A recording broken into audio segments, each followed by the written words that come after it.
Students हम discuss करेंगे important news के बारे में और उससे रिलेटेड जो इन्फॉर्मेशन है हमारे यूपीएससी के एग्जाम के पर्सपेक्टिव से इम्पोर्टेंट उसको हम यहाँ पे डिस्कस करेंगे। First news is regarding the Madhya Pradesh के पर्सपेक्टिव से है। स्टूडेंट्स मध्य प्रदेश के सदर्न पार्ट के अंदर सिचुएटेड है हरदा डिस्ट्रिक्ट।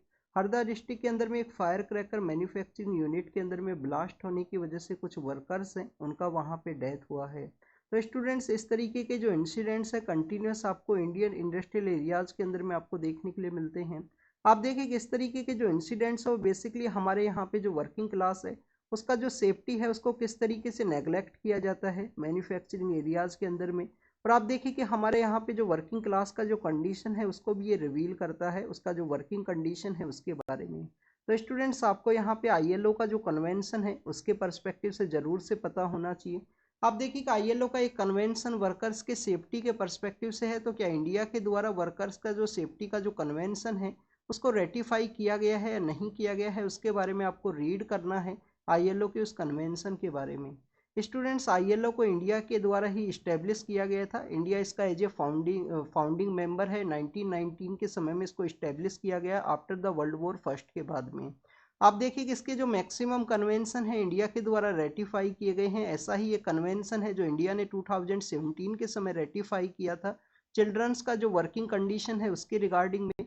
आप देखिए कि 2018 का जो प्रीलिम्स का पेपर है उसके अंदर में आईएलओ के उस कन्वेंशन के बारे में जो क्वेश्चन है वो पूछा गया था। बेसिकली जो कन्वेंशन नंबर्स हैं उनको मेंशन किया गया था कि इंडिया के द्वारा रिसेंटली इन कन्वेंशन को यहाँ पे रेटिफाई किया गया है कि किस किस सेक्टर्स के रिगार्डिंग में है, क्या वर्कर्स के कंडीशन के बारे में है, उनके वेज के पर्सपेक्टिव से है, चाइल्ड लेबर के पर्सपेक्टिव से है। तो ऐसा एक क्वेश्चन है वो पूछा गया था 2018 का प्रीलिम्स के अंदर में। तो आपको यहाँ पे रीड करना है आईएलओ का जो बेसिक कन्वेंशन है वर्कर्स के सेफ्टी के रिगार्डिंग में, क्या इंडिया के द्वारा उसको रेटिफाई किया गया है नहीं किया गया है। आईएलओ का इस्टेब्लिशमेंट ईयर के बारे में हमने रीड किया, इसका जो हेडक्वार्टर है वो भी आपको यहाँ पे पता होना चाहिए। स्टूडेंट्स यहाँ पे जो फायर क्रैकर यूनिट है उसके अंदर में बेसिकली जो ब्लास्ट है वो देखने के लिए मिला है। तो आप देखिए कि जब भी फायर क्रैकर के रिगार्डिंग में जो न्यूज़ है वो मेंशन होती है तो आपको यहाँ पे कुछ बेसिक फैक्ट्स हैं फायर क्रैकर्स के पर्सपेक्टिव से पता होने चाहिए। आपको यहाँ पे एक इंस्टीट्यूशन है जिसको कि हम पेट्रोलियम एक्सप्लोजिव सेफ्टी ऑर्गेनाइजेशन के रूप से भी जानते हैं, उसके बारे में भी आपको यहाँ पे पता होना चाहिए। कोई भी एक्सप्लोजिव एक्टिविटी है उसको अगर यहाँ पे कैरी आउट करना है तो बेसिकली इस इंस्टीट्यूशन का जो कंसेंट है वो ज़रूरी है। इस इंस्टीट्यूशन के द्वारा जो लाइसेंस है उनको इश्यू किया जाता है। तो आप देखिए कि पेट्रोलियम एक्सप्लोजिव जो सेफ्टी ऑर्गेनाइजेशन है इसका इस्टेब्लिशमेंट 1898 के समय में किया गया था। और आप देखिए कि ministry of commerce and industry के अंडर में ये आपको देखने के लिए मिलेगा। इसके हेडक्वार्टर के बारे में अगर हम बात करें तो नागपुर के अंदर इसका जो हेडक्वार्टर है वो सिचुएटेड है। स्टूडेंट जब हम यहाँ पे फायर क्रैकर के रिगार्डिंग में जो पोल्यूशन है उसको दिल्ली के पर्सपेक्टिव से अक्टूबर एंड नवंबर के मंथ के समय में रीड करते हैं तो आप देखिए कि उस समय भी ये ऑर्गेनाइजेशन है वो न्यूज़ के अंदर में आपको देखने के लिए मिलेगा, क्योंकि हमने काफ़ी बार क्रैकर्स को रिप्लेस करते हुए जो ग्रीन क्रैकर्स है उनके बारे में रीड किया है। आप देखिए कि जो ग्रीन क्रैकर्स हैं जिनको कि हम सुवास के नाम से स्टार के पर्सपेक्टिव से हम जानते हैं, जिनको डेवलप किया गया है CSIR प्लस में नीरी के द्वारा, तो उन क्रैकर्स को बेसिकली जो अप्रूवल है वो दिया गया है इसी पेट्रोलियम एक्सप्लोजिव सेफ्टी ऑर्गेनाइजेशन के द्वारा कि वो बेसिकली ग्रीन क्रैकर्स हैं और इन्वायरमेंट के पर्सपेक्टिव से इम्पोर्टेंट है और क्रैकर्स को हम वहाँ पे रिप्लेस कर सकते हैं उनके रिगार्डिंग में। आपको यहाँ पे क्रैकर्स से होने वाला जो पोल्यूशन है, नॉइस पोल्यूशन के अलावा जिस तरीके से जो वहाँ पे जो गैसेज हैं वो रिलीज की जाती हैं उसके बारे में भी आपको यहाँ पे पता होना चाहिए। तो this is all the information related to the Madhya Pradesh का जो हरदा डिस्ट्रिक्ट है जो southern part of Madhya Pradesh के अंदर में सिचुएटेड है उसके बारे में हमने रीड किया। आईएलओ के कन्वेंशन के बारे में, पेट्रोलियम एक्सप्लोजिव सेफ्टी ऑर्गेनाइजेशन के पर्सपेक्टिव से और ग्रीन क्रैकर्स के बारे में जिनको किनके द्वारा डेवलप किया गया है स्टूडेंट, CSIR प्लस में नीरी नाम का जो ऑर्गेनाइजेशन है उसके द्वारा इनको डेवलप किया गया है ग्रीन क्रैकर्स को। आपको यहाँ पे हरदा डिस्ट्रिक्ट का जो लोकेशन है उसके बारे में भी जानकारी होनी चाहिए। सपोज कीजिए स्टूडेंट्स ये मध्य प्रदेश का मैप है, सपोज करना ये मध्य प्रदेश का मैप है, यहाँ पे जो इंदौर है वो सिचुएटेड है। इंदौर जो बेसिकली काफ़ी क्लीन सिटी है, स्वच्छ सर्वेक्षण के अंदर में हमेशा उसके द्वारा जो टॉप है वो किया जाता है। आप देखिए कि इंदौर का जो सदर्न पार्ट है वहाँ पे आपको जो हरदा डिस्ट्रिक्ट है वो देखने के लिए मिलेगा। बेसिकली इस रीजन को खानदेश रीजन के रूप से भी जाना जाता है। जो महाराष्ट्र का जो नॉर्दर्न पार्ट है, मध्य प्रदेश का जो सदर्न पार्ट है, इसको एक खानदेश रीजन की वजह से भी जाना जाता है। आप देखिए कि यहाँ पे जो हरदा डिस्ट्रिक्ट है इसके ईस्टर्न पार्ट के अंदर में जो सतपुड़ा रेंज है वो आपको देखने के लिए मिलती है। सतपुड़ा जो नेशनल पार्क है वो भी यहीं पे ही सिचुएटेड है। यहाँ से जो नर्मदा रिवर है southern part of Madhya Pradesh के अंदर जो नर्मदा रिवर है वो यहाँ से फ्लो करती है। इसके अलावा और भी काफ़ी सारी जो रिवर्स हैं वो आपको देखने के लिए मिलती हैं इसी हरदा डिस्ट्रिक्ट के अंदर में, जिसमें एक गंजाल रिवर है, एक माचक रिवर है जो यहाँ से फ्लो करती हैं इस हरदा डिस्ट्रिक्ट के अंदर में। यहाँ पे सतपुरा की रेंजेज हैं उनके बारे में आपको पता होना चाहिए।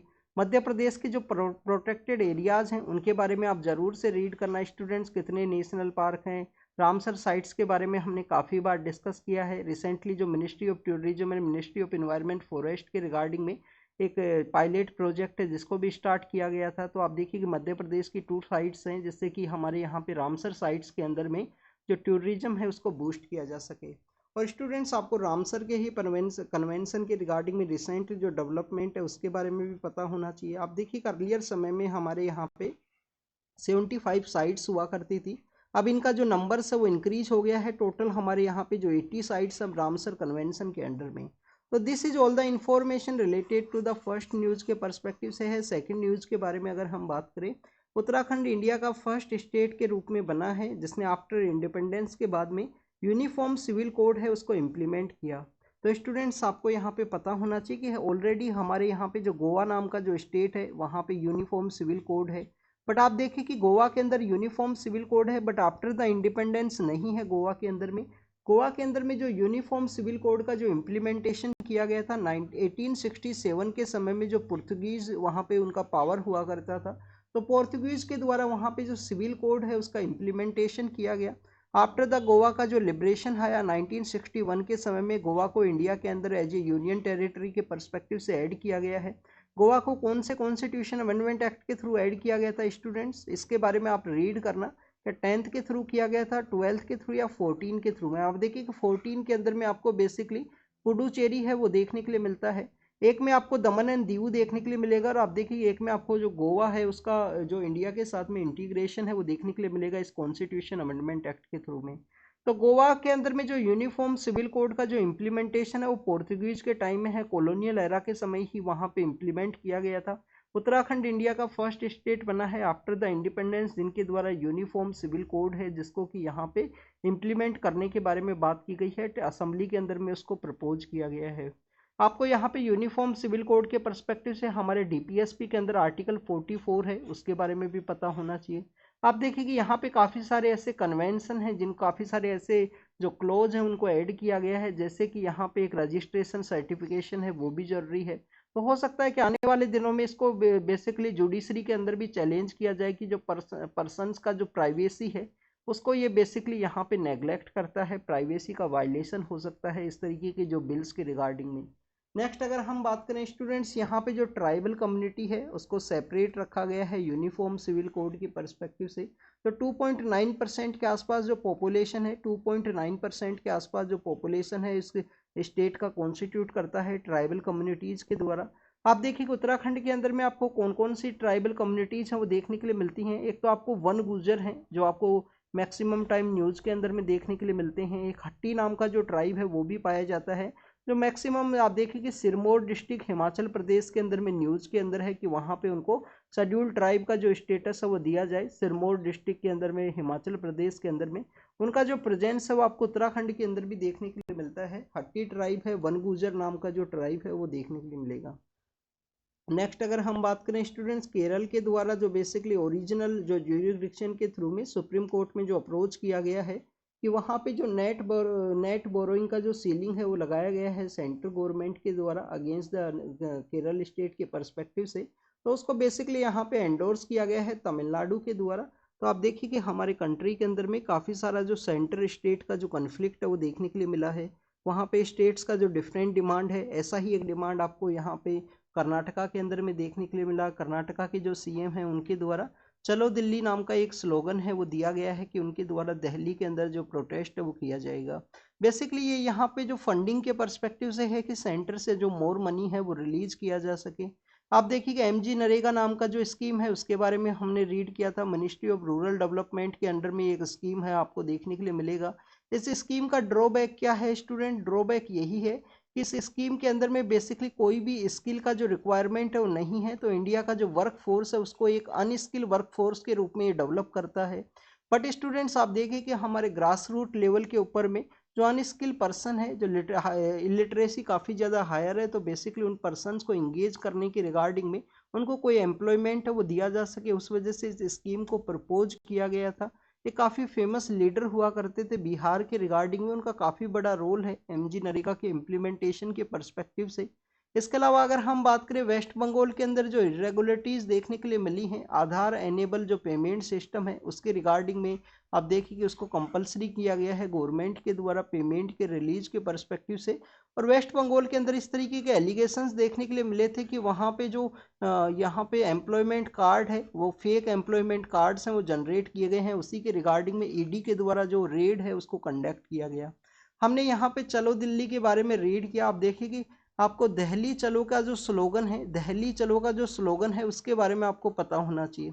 दिल्ली चलो का स्लोगन किसके द्वारा दिया गया था स्टूडेंट? सुभाष चंद्र बोस हैं, हमारे जो सुभाष चंद्र बोस हैं फ्रीडम फाइटर हैं, उनके द्वारा बेसिकली इंडियन नेशनल आर्मी को ये जो स्लोगन है वो दिया गया था कि हमको दिल्ली चलना है, दिल्ली को हमको पहुंचना है। इसके अलावा स्टूडेंट्स आप देखिए कि निजामुद्दीन औलिया के द्वारा भी एक स्टेटमेंट दिया गया था कि दिल्ली अब दूर नहीं, दिल्ली अब दूर नहीं, दिल्ली अब दूर नहीं। इस जो बेसिकली जो फ्रेज है उसको यूज किया जाता है काफ़ी बार अपने टारगेट के पर्सपेक्टिव से। आप देखिएगा आपने काफ़ी अच्छा मेहनत किया प्रीलिम्स के एग्जाम से पहले, आप बोल सकते हो कि दिल्ली अब दूर नहीं है, अब आपको अपना एग्जामिनेशन है वो फाइट कर चुके हो, आप इतना हार्डवर्क कर चुके हो। तो इस तरीके का आपको जो ये जो फ्रेज है इसको यूज किया जाता है। इसके अलावा स्टूडेंट्स अगर हम बात करें चलो दिल्ली के बारे में, तो एक मूवी भी है चलो दिल्ली, कभी आपको समय मिले तो आप देखना, काफ़ी अच्छा मूवी है जिसके अंदर में रूरल एरिया एंड काफ़ी कुछ को दिखाया गया है। नेक्स्ट अगर हम बात करें स्टूडेंट्स केरल के ही पर्सपेक्टिव से है, जब केरल ने अपना जो पेटिशन है उसको सुप्रीम कोर्ट के अंदर में ओरिजिनल ज्यूरिसडिक्शन जो कि आर्टिकल 131 के अंदर में मेंशन है उसके थ्रू फाइल किया गया। तो आप देखिए कि केरल को बेसिकली यहाँ पे कहा गया है कि one of the financially unhealthy state है हमारी कंट्री का, जिसके द्वारा यहाँ पे बेसिकली काफ़ी कुछ ऐसा प्रैक्टिस किया गया है जो कंट्री का ओवरऑल रेटिंग है, कंट्री का जो ओवरऑल जो रेटिंग है उसको ये इफेक्ट करता है। कंट्री के ओवरऑल रेटिंग को किस तरीके से इफेक्ट करेगा? आप देखिए कि यहाँ पे जो physical responsibility and finance bill है, फिजिकल रिस्पॉन्सिबिलिटी को इनके द्वारा डील नहीं किया गया है, लैक ऑफ फाइनेंशियल मैनेजमेंट है इस स्टेट के अंदर में, जिसकी वजह से यहाँ पे जो रेटिंग है कंट्री का जो रेटिंग है, रेटिंग एजेंसीज के द्वारा जो रेटिंग किया जाता है बाहर के मार्केट के अंदर में, तो आप देखिए जिसकी की वजह से इंडिया के अंदर में जो मोर यहाँ पे फाइनेंस है वो डिवोल्व किया जाता है उन रेटिंग एजेंसीज की रेटिंग के पर्सपेक्टिव से। तो ये सेंटर के यहाँ पे एलिगेशंस हैं, स्टेट गवर्नमेंट के द्वारा कहा गया है कि उनके द्वारा अपना जो स्टेट के अंदर में एनक्रोचमेंट है वो नहीं चाहिए सेंटर का। स्टूडेंट्स उसी के रिगार्डिंग में एक फिजिकल फेडरलिज्म का जो एडिटोरियल है उसको मेंशन किया गया है आज के न्यूज़पेपर के अंदर में। आप देखिए कि केरल के ही पर्सपेक्टिव से यहाँ पे कहा गया कि सेंट्रल गवर्नमेंट के द्वारा नेट बोरोइंग का जो सीलिंग है वो लगा दिया गया है स्टेट गवर्नमेंट के पर्सपेक्टिव से कि आप इतना ही जो मनी है वो बोरो कर सकते हो मार्केट से। अब आपको यहाँ पे नेट बोरोइंग सीलिंग के बारे में पता होना चाहिए। आप देखिएगा आर्टिकल 293 है उसका वायलेशन के पर्सपेक्टिव से यहाँ पे देखा गया है कि नेट बोरोइंग जो सीलिंग का जो लिमिटेशन लगाया गया है स्टेट के ऊपर में, बेसिकली यहाँ पे ओपन मार्केट से जो बोरोइंग है, ओपन मार्केट के बोरोइंग के अलावा और भी काफ़ी सारे एरियाज के अंदर में जो बोरोइंग है उसके ऊपर में बेसिकली यहाँ पे जो सीलिंग है वो लगाई गई है सेंट्रल गवर्नमेंट के द्वारा। अगर किसी स्टेट एंटरप्राइज के द्वारा कोई यहाँ पे जो डेप्थ है वो लिया गया है तो उसको भी यहाँ पे स्टेट का जो डेप्थ है उसके रूप से बता दिया गया। स्टेट एंटरप्राइज है, जैसे सपोज कीजिए केरल के अंदर में कोई स्टेट एंटरप्राइज है, उसके द्वारा बेसिकली कोई पैसा है वो लोन के अंदर लिया गया है तो उसको स्टेट गवर्नमेंट का जो लोन है वो बता दिया गया है। इसके अलावा स्टूडेंट्स यहाँ पे आर्टिकल 293 का जो क्लोज 3 है उसके अंदर में अगर कोई भी लोन लेना है केरल गवर्नमेंट को तो बेसिकली यहाँ पे बताया गया है कि उनको कंसेंट होना चाहिए सेंट्रल गवर्नमेंट का, तो उसके रिगार्डिंग में डिस्कस किया गया है। तो यहाँ पे आपको बेसिकली कुछ डिस्कशन है, कुछ बातें हैं वो पता होनी चाहिए। आप देखिए कि यहाँ पे जो फिजिकल FRBM एक्ट है, FRBM एक्ट है उसके बारे में आपको रीड करना है कि FRBM एक्ट के द्वारा कितना जो अलाउ है वो किया गया है, फिजिकल डेफिसिट को कितना अलाउ किया गया है कि कहाँ तक आप उसको एक्सटेंड कर सकते हो, बोरोइंग के रिगार्डिंग में क्या कॉन्सेप्ट है। इसके अलावा स्टूडेंट्स यहाँ पे आर्टिकल 266, आर्टिकल 202 उसको भी मेंशन किया गया है। और इसके अलावा अगर हम बात करें स्टूडेंट्स यहाँ पे कोई भी लोन के रिगार्डिंग में या public depth of the state के पर्सपेक्टिव से जो डिस्कस किया गया है वो बेसिकली आप देखिए कि स्टेट लिस्ट के अंदर में उसको मेंशन किया गया है कि जो स्टेट लिस्ट का पार्ट है कि किसी भी स्टेट का जो पब्लिक डेप्थ है, किसी भी स्टेट का जो पब्लिक डेप्थ है वो बेसिकली आपको स्टेट लिस्ट के अंदर में देखने के लिए मिलेगा। तो इस तरीके से जो सेंट्रल गवर्नमेंट के द्वारा स्टेट के जो एरियाज है वहाँ पे एनक्रोचमेंट है उसको यहाँ पे बेसिकली डिस्कस किया गया। आर्टिकल 266, आर्टिकल 202 इन सभी के बारे में यहाँ पे डिस्कस किया है। केरल के रिगार्डिंग में, केरल के अंदर में जो बेसिकली नेट बोरोइंग का जो सीलिंग है वो लगाया गया है उसी के पर्सपेक्टिव से। नेक्स्ट अगर हम बात करें स्टूडेंट्स फाइनेंशियल ट्रांसफर के बारे में है, जो स्टेट्स को जो फाइनेंशियल ट्रांसफर किया गया है फाइनेंस कमीशन के द्वारा उसके पर्सपेक्टिव से यहाँ पे डिस्कस किया गया है। आप देखिए कि 13 फाइनेंस कमीशन के द्वारा कितना मनी है वो डिवोल्व करने के बारे में डिस्कस किया गया था। 13 फाइनेंस कमीशन के द्वारा 32% मनी है वो आपको देखने के लिए मिलेगा। उसके बाद में आप देखिए कि 13 फाइनेंस कमीशन किसके द्वारा हेड किया गया था, केलकर सर हैं उनके द्वारा हेड किया गया। 14 finance commission Y V Reddy हैं उनके द्वारा हेड किया गया और 10% का जो मनी है वो इंक्रीज किया था डिवोल्यूशन के पर्सपेक्टिव से। अगर हम बात करें 15 फाइनेंस कमीशन के बारे में, आप देखिए कि एनके सिंह है उनके द्वारा हेड किया गया है और इसके अंदर 41% डिवोल्यूशन है उसको किया गया। 1% डिवोल्यूशन क्यों रिड्यूस किया गया स्टूडेंट्स यहाँ पे, क्योंकि जम्मू एंड कश्मीर है उसको यूनियन टेरिटरी बना दिया गया था, मीन्स इक्वल यहाँ पे जो डिवोल्यूशन है वो किया गया है। तो बेसिकली यहाँ पे जो डिस्कस किया गया है कि फाइनेंस कमीशन का जो रिकमेंडेशंस है, स्टेट शेयरिंग है नेट टैक्स रिवेन्यू के अंदर में, यूनियन गवर्नमेंट का जो नेट टैक्स रिवेन्यू है उसके अंदर में स्टेट शेयरिंग है उसके पर्सपेक्टिव से डिस्कस किया गया है। इसके अलावा स्टूडेंट्स अगर हम बात करें यूनियन गवर्नमेंट के द्वारा यहाँ पे जो फाइनेंशियल ट्रांसफर है उसी को बेसिकली यहाँ पे रिड्यूस नहीं किया गया है, बट अगर हम बात करें जो डिस्क्रिमिनेटरी एक्सपेंडिचर है उसको भी उनके द्वारा इंक्रीज किया गया है, उसके पर्सपेक्टिव से यहाँ पे डिस्कस किया गया है। अलग अलग डोमेन के अंदर में बेसिकली जो सेंटर का जो स्कीम्स है उनके पर्सपेक्टिव से ग्रोस ग्रोस जो टैक्स रिवेन्यू है उसको यहाँ पे डबल कर दिया गया है, ग्रांट इन एड है उसको यहाँ पे डिक्लाइन किया गया है। और इसके अलावा आप देखिए कि जो कॉम्बिनेशन है यहाँ पे शेयर, वो combination of grant in aid का जो कॉम्बिनेशन है वो भी डिक्लाइन हुआ है। मोर आपको सेंट्रलाइजेशन ऑफ एक्सपेंडिचर देखने के लिए मिलेगा, पब्लिक का जो एक्सपेंडिचर है मोर सेंट्रलाइज वैसे वे में डिसाइड किया गया है। तो यूनियन गवर्नमेंट के रिगार्डिंग में काफ़ी कुछ यहाँ पे डिस्कस किया गया। फिजिकल फेडरलिज्म के अंदर में आप देखिए कि स्टेट गवर्नमेंट को इस तरीके से नेट बोरोइंग के पर्सपेक्टिव से जो सीलिंग लगाना, यहाँ पे जो फाइनेंशियल फंड है उसके ट्रांसफर के पर्सपेक्टिव से बताया गया है। नेक्स्ट अगर हम बात करें स्टूडेंट्स यहाँ पे चंडीगढ़ के अंदर में जो मेयर इलेक्शंस हैं उनके बारे में कहा गया है कि आप देखिए कि इस तरीके से कैमरा के अंदर में उनको ट्रैप किया गया है कि कैसे उनके द्वारा काफ़ी रेगुलेटरीज हैं जो फ्री एंड फेयर इलेक्शन है उनके द्वारा कंडक्ट नहीं करवाया गया। नेक्स्ट अगर हम बात करें स्टूडेंट्स यहाँ पे बेसिकली डिस्कस ये किया गया है कि जो प्रिसाइडिंग ऑफिसर के द्वारा इस तरीके का जो इंसिडेंट है वो कैच कर लिया गया कैमराज के द्वारा। हो सकता है कि काफ़ी कुछ ऐसे एरियाज हैं जहाँ पे फ्री एंड फेयर वे में उनके द्वारा इलेक्शन है वो कंडक्ट नहीं करवाए जाते हों, तो उन्हीं के पर्सपेक्टिव से इसको बेसिकली डिस्कस किया गया है। नेक्स्ट अगर हम बात करें स्टूडेंट्स मालदीव के रिगार्डिंग में है, तो आपको मालदीव के पर्सपेक्टिव से पता होना चाहिए कि इंडिया के ऊपर उसका जो डिपेंडेंस है उसको रिड्यूस करने का कोशिश किया गया है। इंडिया का और मालदीव के जो रिलेशंस है एक बैड फेज के अंदर में आपको देखने के लिए मिले। इंडियंस के द्वारा सोशल मीडिया के ऊपर बाइकआउट किया गया कि मालदीव को हम कम्प्लीटली यहाँ पे नेगलेक्ट करेंगे।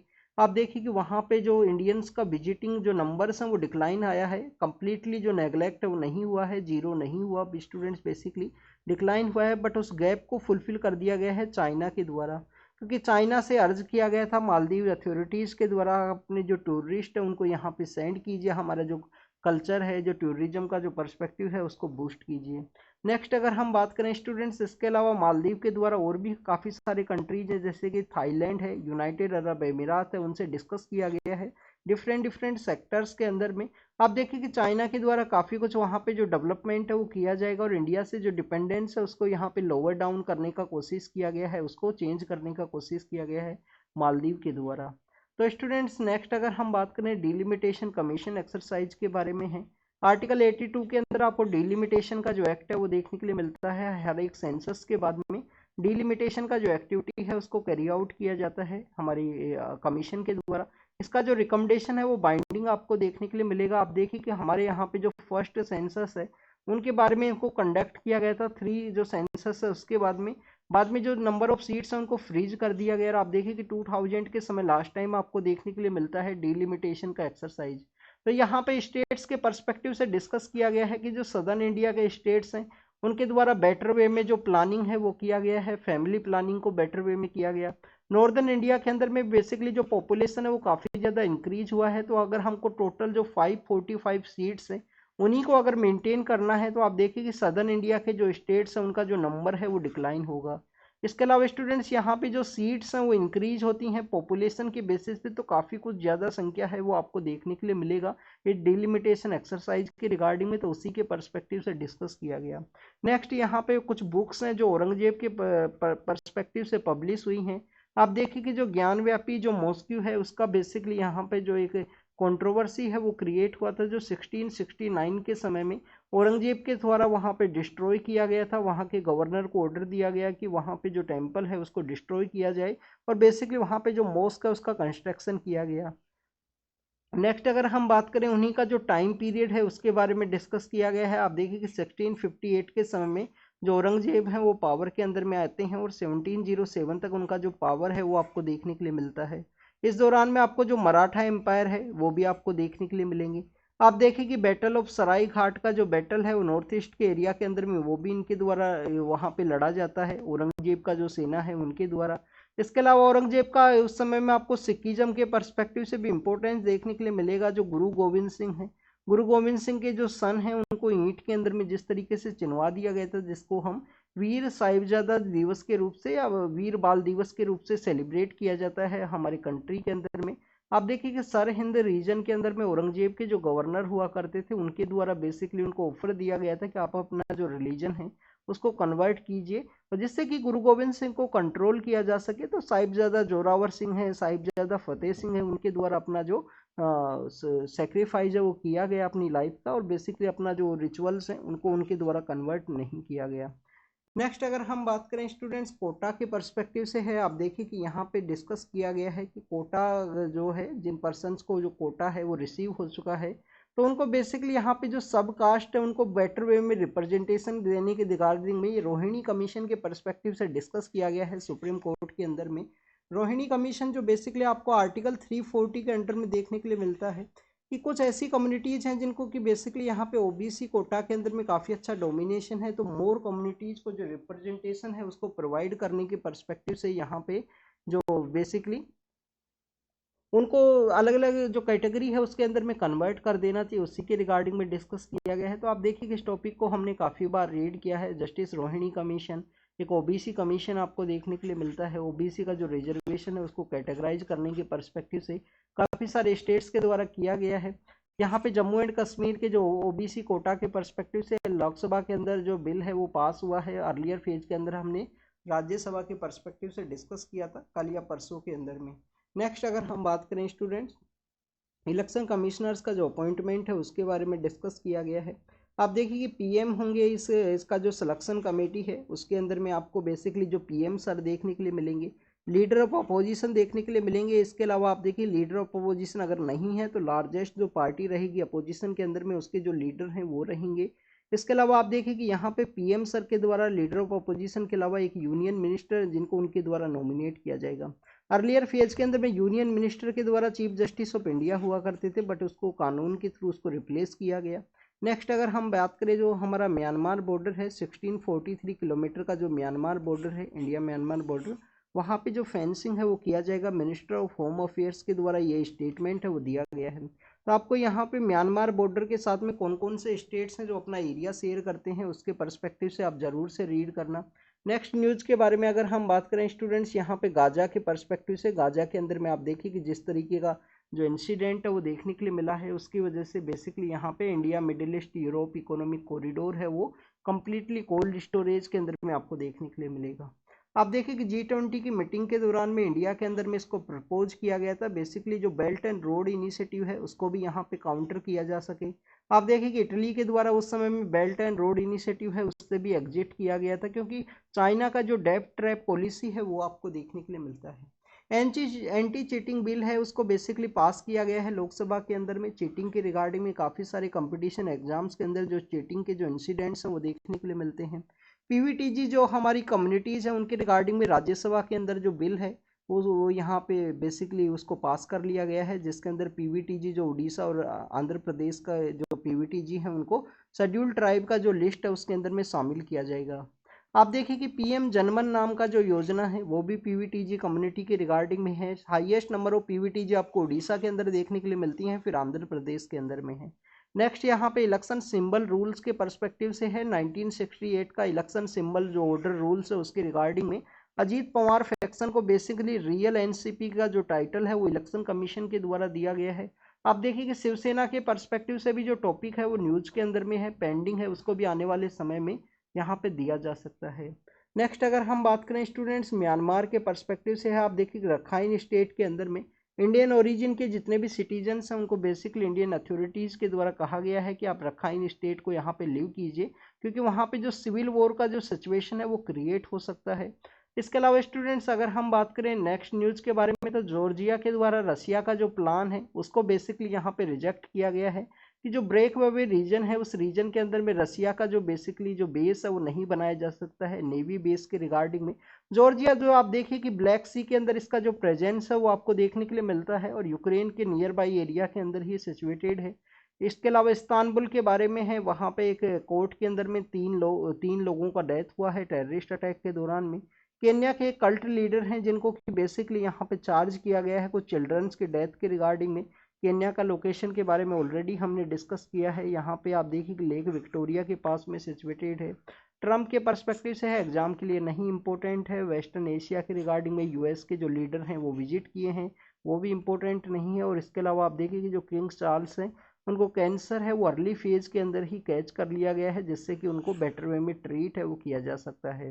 तो student this is all the information related to the today's newspaper. आप इसको रीड कीजिए, रिवाइज कीजिए और आप देखिए कि यहाँ पे शिवसेना का जो ऑर्डर है उसके बारे में आपको जरूर पता होना चाहिए। हमारा जो रिप्रेजेंटेशन ऑफ पीपल्स एक्ट का जो सेक्शन 29A है उसके अंदर में रजिस्ट्रेशन ऑफ पॉलिटिकल पार्टी आपको देखने के लिए मिलता है।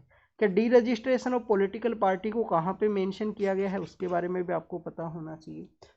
नेक्स्ट अगर हम बात करें स्टूडेंट्स, देखते हैं कोई न्यूज़ यहाँ से मिस तो नहीं हुआ है बेसिकली। तो this is all the information related to the today's newspaper. Students read करना अच्छे से इसको और नोट डाउन करना। Thank you students, thank you very much.